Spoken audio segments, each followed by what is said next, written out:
Great gun. Welcome back to the Canadian Gun Vault. We're going to be taking a closer look at the VZ52 57 series of rifles.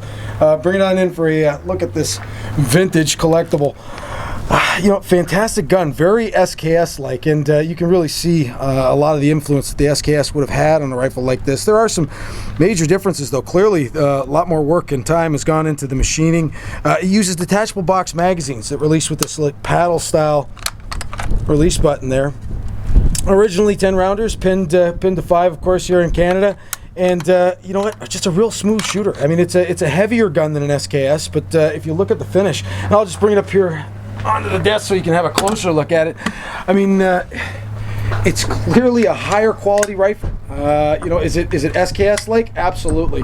Does it address some of the deficiencies of that design? Yeah, you know what? I think everybody wishes that an SKS had a detachable box magazine. I'm one of them.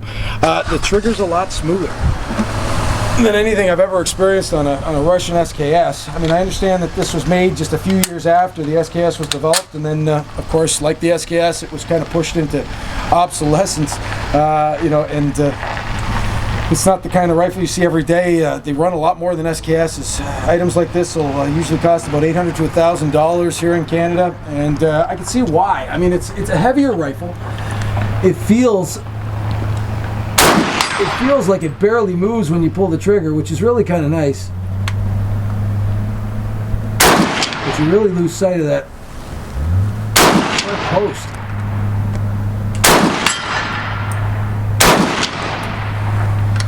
I mean, I'm enjoying it. The trigger is really smooth. The recoil is really soft. You know, as a vintage collectible, you're probably not going to see too many of these kicking around. If you manage to come across one for a decent price, I'd pick one up.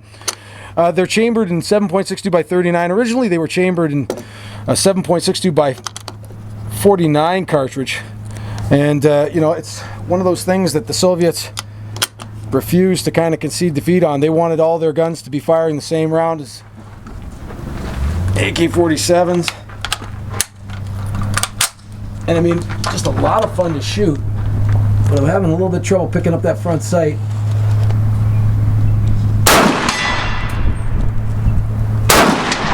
I want that little one. There we go.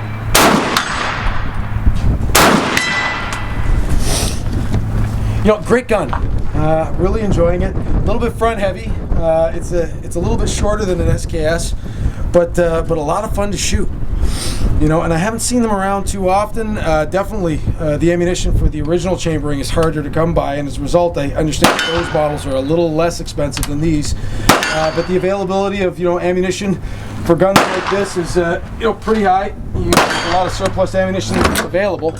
But what we're looking at here, though, is some home-loaded 7.62 by 39. We're gonna make sure we thank the nice people over at Firearms Outlet Canada for supplying us with the Hornady projectiles that we're using today, and for Lowry's providing us with the powder and primers that they always do. You can use stripper clips in this as well. There's a cutout there for stripper clips to be used, but I'm enjoying, though, the use of a magazine.